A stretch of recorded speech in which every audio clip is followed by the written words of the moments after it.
अथ द्वाविंशोऽध्यायः 22वां अध्याय तत्वों की संख्या और पुरुष प्रकृति विवेक। उद्धव जी ने कहा, प्रभो विश्वेश्वर, ऋषियों ने तत्वों की संख्या कितनी बतलाई है?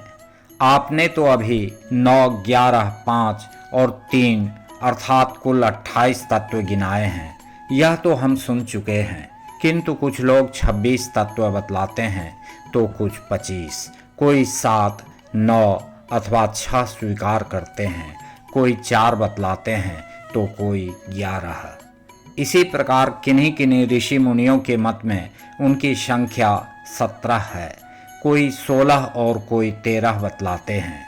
सनातन श्री कृष्ण, ऋषि मुनि इतनी भिन्न संख्याएं किस अभिप्राय से बतलाते हैं? आप कृपा करके हमें बतलाइए। भगवान श्री कृष्ण ने कहा, उद्धव जी, वेदज्ञ ब्राह्मण इस विषय में जो कुछ कहते हैं वह सभी ठीक है, क्योंकि सभी तत्व सब में अंतर्भूत हैं। मेरी माया को स्वीकार करके क्या कहना असंभव है?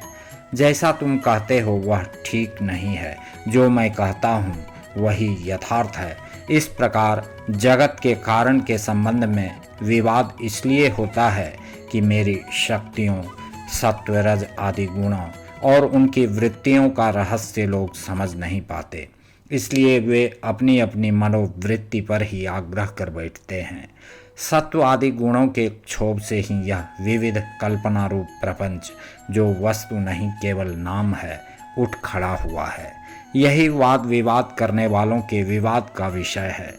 जब इंद्रियां अपने वश में हो जाती हैं तथा चित्त शांत हो जाता है, तब यह प्रपंच भी निवृत्त हो जाता है और इसकी निवृत्ति के साथ ही सारे वाद विवाद भी मिट जाते हैं। पुरुष शिरोमणि तत्वों का एक दूसरे में अनुप्रवेश है, इसलिए वक्ता तत्वों की जितनी संख्या बतलाना चाहता है उसके अनुसार कारण को कार्य में अथवा कार्य को कारण में मिलाकर अपनी इच्छित संख्या सिद्ध कर लेता है। ऐसा देखा जाता है कि एक ही तत्व में बहुत से दूसरे तत्वों का अंतर्भाव हो गया है। इसका कोई बंधन नहीं है कि किसका किस में अंतर्भाव हो। कभी घटपट आदि कार्य वस्तुओं का उनके कारण मिट्टी, सूत आदि में, तो कभी मिट्टी, सूत आदि का घटपट आदि कार्यों में अंतर्भाव हो जाता है। इसलिए वादी प्रतिवादियों में से जिसकी वाणी ने जिस कार्य को जिस कारण में अथवा जिस कारण को जिस कार्य में अंतर्भूत करके तत्वों की जितनी संख्या स्वीकार की है, वह हम निश्चय ही स्वीकार करते हैं, क्योंकि उनका वह उपादान युक्ति संगत ही है। उद्धव जी, जिन लोगों ने 26 संख्या स्वीकार की है वे ऐसा कहते हैं कि जीव अनादिकाल से अविद्या से ग्रस्त हो रहा है। वह स्वयं अपने आप को जान नहीं सकता। उसे आत्मज्ञान कराने के लिए किसी अन्य सर्वज्ञ की आवश्यकता है। 25 तत्व मानने वाले कहते हैं कि इस शरीर में जीव और ईश्वर का अणु मात्र भी अंतर या भेद नहीं है। इसलिए प्रकृति के कार्य कारण रूप 24 तत्व, 25वां पुरुष और 26वां ईश्वर, इस प्रकार कुल 26 तत्व स्वीकार करने चाहिए। 25 तत्व मानने वाले कहते हैं कि इस शरीर में जीव और ईश्वर का अणुमात्र भी अंतर या भेद नहीं है, इसलिए उनमें भेद की कल्पना व्यर्थ है। रही ज्ञान की बात, सो तो सत्वात्मिका प्रकृति का गुण है। तीनों गुणों की साम्यावस्था ही प्रकृति है, इसलिए सत्व, रज आदि गुण आत्मा के नहीं प्रकृति के ही हैं। इन्हीं के द्वारा जगत की स्थिति, उत्पत्ति और प्रलय हुआ करते हैं। इसलिए ज्ञान आत्मा का गुण नहीं प्रकृति का ही गुण सिद्ध होता है। इस प्रसंग में सत्व गुण ही ज्ञान है, रजो गुण ही कर्म है और तमो गुण ही अज्ञान कहा गया है। और गुणों में क्षोभ उत्पन्न करने वाला ईश्वर ही काल है और सूत्र अर्थात महत्तत्व ही स्वभाव है। इसलिए 25 और 26 तत्वों की दोनों ही संख्या युक्ति संगत है। उद्धव जी, जो लोग तत्वों की संख्या 7 स्वीकार करते हैं उनके विचार से आकाश, वायु, तेज, जल और पृथ्वी, ये 5 भूत, 6ठा जीव और 7वां परमात्मा, जो साक्षी जीव और साक्ष्य जगत दोनों का अधिष्ठान है। ये ही तत्व हैं। देह, इंद्रिय और प्राणादि की उत्पत्ति तो पंचभूतों से ही हुई है, इसलिए वे इन्हें अलग नहीं गिनते। जो लोग केवल 6 तत्व स्वीकार करते हैं वे कहते हैं कि 5 भूत और छठा है परम पुरुष परमात्मा। वह परमात्मा अपने बनाए हुए पंचभूतों से युक्त होकर देह आदि की सृष्टि करता है और उनमें जीव रूप से प्रवेश करता है। जो लोग कारण के रूप में 4 ही तत्व स्वीकार करते हैं वे कहते हैं कि आत्मा से तेज और पृथ्वी की उत्पत्ति हुई है और जगत में जितने पदार्थ हैं सब इन्हीं से उत्पन्न होते हैं। वे सभी कार्यों का इन्हीं में समावेश कर लेते हैं। जो लोग तत्वों की संख्या 17 बतलाते हैं वे इस प्रकार गणना करते हैं: 5 भूत, 5 तन्मात्राएं, 5 ज्ञानेंद्रियां, 1 मन और 1 आत्मा। जो लोग तत्वों की संख्या 16 बतलाते हैं उनकी गणना भी इसी प्रकार है। अंतर केवल इतना ही है कि वे आत्मा में मन का भी समावेश कर लेते हैं और इस प्रकार उनकी तत्व संख्या 16 रह जाती है। जो लोग 13 तत्व मानते हैं वे कहते हैं कि आकाश आदि 5 भूत, श्रोत्रादि 5 ज्ञानेंद्रियां, 1 मन, 1 जीवात्मा और परमात्मा, ये 13 तत्व हैं। 11 संख्या मानने वालों ने 5 भूत, 5 ज्ञानेंद्रियां और इनके अतिरिक्त 1 आत्मा का अस्तित्व स्वीकार किया है। जो लोग 9 तत्व मानते हैं वे आकाश आदि 5 भूत और मन, बुद्धि, अहंकार, ये 8 प्रकृतियां और 9वां पुरुष, इन्हीं को तत्व मानते हैं। उद्धव जी, इस प्रकार ऋषि मुनियों ने भिन्न भिन्न प्रकार से तत्वों की गणना की है। सबका कहना उचित ही है क्योंकि सबकी संख्या युक्ति युक्त है। जो लोग तत्वज्ञानी हैं उन्हें किसी भी मत में बुराई नहीं दिखती, उनके लिए तो सब कुछ ठीक ही है। उद्धव जी ने कहा, श्याम सुंदर, यद्यपि स्वरूपतः प्रकृति और पुरुष दोनों एक दूसरे से सर्वथा भिन्न हैं, तथापि वे आपस में इतने घुल मिल गए हैं कि साधारणतः उनका भेद नहीं जान पड़ता। प्रकृति में पुरुष और पुरुष में प्रकृति अभिन्न से प्रतीत होते हैं। इनकी भिन्नता स्पष्ट कैसे हो? कमल नयन श्री कृष्ण, मेरे हृदय में इतनी भिन्नता और अभिन्नता को लेकर बहुत बड़ा संदेह है। आप तो सर्वज्ञ हैं, अपनी युक्ति युक्त वाणी से मेरे संदेह का निवारण कर दीजिए। भगवान, आपकी ही कृपा से जीवों को ज्ञान होता है और आपकी माया शक्ति से ही उनके ज्ञान का नाश होता है। अपनी आत्मस्वरूपिणी माया की विचित्र गति आप ही जानते हैं और कोई नहीं जानता। अतएव आप ही मेरा संदेह मिटाने में समर्थ हैं। भगवान श्री कृष्ण ने कहा, उद्धव जी, प्रकृति और पुरुष, शरीर और आत्मा, इन दोनों में अत्यंत भेद है। इस प्राकृत जगत में जन्म, मरण एवं वृद्धि, ह्रास आदि विकार लगे ही रहते हैं। इसका कारण यह है कि यह गुणों के क्षोभ से ही बना है। प्रिय मित्र, मेरी माया त्रिगुणात्मिका है। वही अपने सत्व, रज आदि गुणों से अनेकों प्रकार की भेद वृत्तियां पैदा कर देती है। यद्यपि इसका विस्तार असीम है, फिर भी इस विकारात्मक सृष्टि को 3 भागों में बांट सकते हैं। वे 3 भाग हैं: अध्यात्म, अधिदैव और अधिभूत। उदाहरणार्थ नेत्रेंद्रिय अध्यात्म है, उसका विषय रूप अधिभूत है और नेत्र गोलक में स्थित सूर्य देवता का अंश अधिदेव है। ये तीनों परस्पर एक दूसरे के आश्रय से सिद्ध होते हैं और इसलिए अध्यात्म, अधिदेव और अधिभूत ये तीनों ही परस्पर सापेक्ष हैं। परंतु आकाश में स्थित सूर्यमंडल इन तीनों की अपेक्षा से मुक्त है क्योंकि वह स्वतः सिद्ध है। इसी प्रकार आत्मा भी उपर्युक्त तीनों भेदों का मूल कारण, उनका साक्षी और उनसे परे है। वही अपने स्वयं सिद्ध प्रकाश से समस्त सिद्ध पदार्थों की मूल सिद्धि है।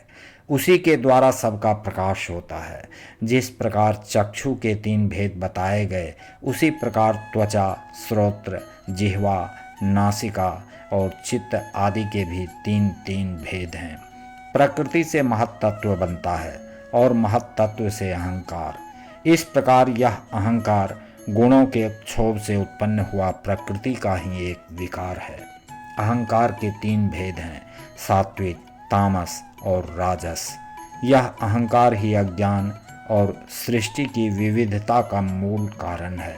आत्मा ज्ञान स्वरूप है, उसका इन पदार्थों से ना तो कोई संबंध है और ना उसमें कोई विवाद की ही बात है।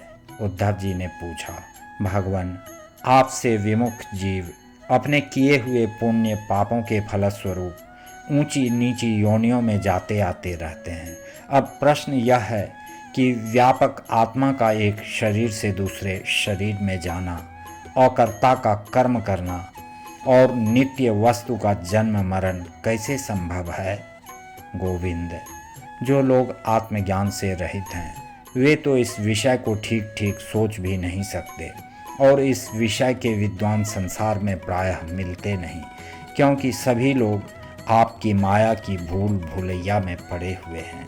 इसलिए आप ही कृपा करके मुझे इसका रहस्य समझाइए। भगवान श्री कृष्ण ने कहा, प्रिय उद्धव, मनुष्यों का मन कर्म संस्कारों का पुंज है। उन संस्कारों के अनुसार भोग प्राप्त करने के लिए उसके साथ 5 इंद्रियां भी लगी हुई हैं। इसी का नाम है लिंग शरीर। वही कर्मों के अनुसार एक शरीर से दूसरे शरीर में, एक लोक से दूसरे लोक में आता जाता रहता है। आत्मा इस लिंग शरीर से सर्वथा पृथक है, उसका आना जाना नहीं होता, परंतु जब वह अपने को लिंग शरीर ही समझ बैठता है, उसी में अहंकार कर लेता है, तब उसे भी अपना जाना आना प्रतीत होने लगता है। मन कर्मों के अधीन है, वह देखे हुए या सुने हुए विषयों का चिंतन करने लगता है और क्षण भर में ही उनमें तदाकार हो जाता है तथा उन्हीं पूर्व चिंतित विषयों में लीन हो जाता है। धीरे धीरे उसकी स्मृति, पूर्वापर का अनुसंधान भी नष्ट हो जाता है। उद्धव जी, गर्भाधान, गर्भ वृद्धि, जन्म, बाल्यावस्था, कुमारावस्था, जवानी, अधेड़ अवस्था, बुढ़ापा और मृत्यु, ये 9 अवस्थाएं शरीर की ही हैं। यह शरीर जीव से भिन्न है और ये ऊंची नीची अवस्थाएं उसके मनोरथ के अनुसार ही हैं, परंतु वह ज्ञानवश गुणों के संग से इन्हें अपनी मानकर भटकने लगता है और कभी कभी विवेक हो जाने पर इन्हें छोड़ भी देता है। पिता को पुत्र के जन्म से और पुत्र को पिता की मृत्यु से अपने अपने जन्म मरण का अनुमान कर लेना चाहिए। जन्म मृत्यु से युक्त देहों का दृष्टा जन्म और मृत्यु से युक्त शरीर नहीं है। जैसे जौ, गेहूं आदि की फसल बोने पर उग आती है और पक जाने पर काट दी जाती है, किंतु जो पुरुष उनके उगने और काटने का जानने वाला साक्षी है वह उनसे सर्वथा पृथक है। वैसे ही जो शरीर और उसकी अवस्थाओं का साक्षी है वह शरीर से सर्वथा पृथक है। अज्ञानी पुरुष इस प्रकार प्रकृति और शरीर से आत्मा का विवेचन नहीं करते। वे उसे उनसे तत्वतः अलग अनुभव नहीं करते और विषय भोग में सच्चा सुख मानने लगते हैं तथा उसी में मोहित हो जाते हैं। इसी से उन्हें जन्म मृत्यु रूप संसार में भटकना पड़ता है। जब अविवेकी जीव अपने कर्मों के अनुसार जन्म मृत्यु के चक्र में भटकने लगता है, तब सात्विक कर्मों की आसक्ति से वह ऋषि लोक और देवलोक में, राजसिक कर्मों की आसक्ति से मनुष्य और असुर योनियों में तथा तामसिक कर्मों की आसक्ति से भूत प्रेत एवं पशु पक्षी आदि योनियों में जाता है। जब मनुष्य किसी को नाचते गाते देखता है तब वह स्वयं भी उसका अनुकरण करने, तान तोड़ने लगता है। वैसे ही जब जीव बुद्धि के गुणों को देखता है तब स्वयं निष्क्रिय होने पर भी उसका अनुकरण करने के लिए बाध्य हो जाता है। जैसे नदी, तालाब आदि के जल से हिलने या चंचल होने पर उसमें प्रतिबिंबित तट के वृक्ष भी उसके साथ हिलते डोलते से जान पड़ते हैं, जैसे घुमाए जाने वाले नेत्र के साथ साथ पृथ्वी भी घूमती हुई सी दिखाई देती है, जैसे मन के द्वारा सोचे गए तथा स्वप्न में देखे गए भोग पदार्थ सर्वथा अलीक ही होते हैं, वैसे ही वे दाशार आत्मा का विषयानुभव रूप संसार भी सर्वथा असत्य है। आत्मा तो नित्य शुद्ध बुद्ध मुक्त स्वभाव ही है। विषयों के सत्य न होने पर भी जो जीव विषयों का ही चिंतन करता रहता है, उसका यह जन्म मृत्यु रूप संसार चक्र कभी निवृत्त नहीं होता। जैसे स्वप्न में प्राप्त अनर्थ परंपरा जागे बिना निवृत्त नहीं होती। प्रिय उद्धव, इसलिए इन दुष्ट अर्थात कभी तृप्त न होने वाली इंद्रियों से विषयों को मत भोगो। आत्म विषयक अज्ञान से प्रतीत होने वाला सांसारिक भेदभाव भ्रम मूलक ही है, ऐसा समझो। असाधु पुरुष गर्दन पकड़कर बाहर निकाल दें, वाणी द्वारा अपमान करें, उपहास करें, निंदा करें, मारें, पीटें, बांधें, आजीविका छीन लें, ऊपर थूक दें, मूत दें अथवा तरह तरह से विचलित करें, निष्ठा से डिगाने की चेष्टा करें, उनके किसी भी उपद्रव से क्षुब्ध ना होना चाहिए, क्योंकि वे तो बेचारे अज्ञानी हैं, उन्हें परमार्थ का तो पता ही नहीं है। अतः जो अपने कल्याण का इच्छुक है, उसे सभी कठिनाइयों से अपनी विवेक बुद्धि द्वारा ही, किसी बाह्य साधन से नहीं, अपने को बचा लेना चाहिए। वस्तुतः आत्मदृष्टि ही समस्त विपत्तियों से बचने का एकमात्र साधन है। उद्धव जी ने कहा, भगवान आप समस्त वक्ताओं के शिरोमणि हैं।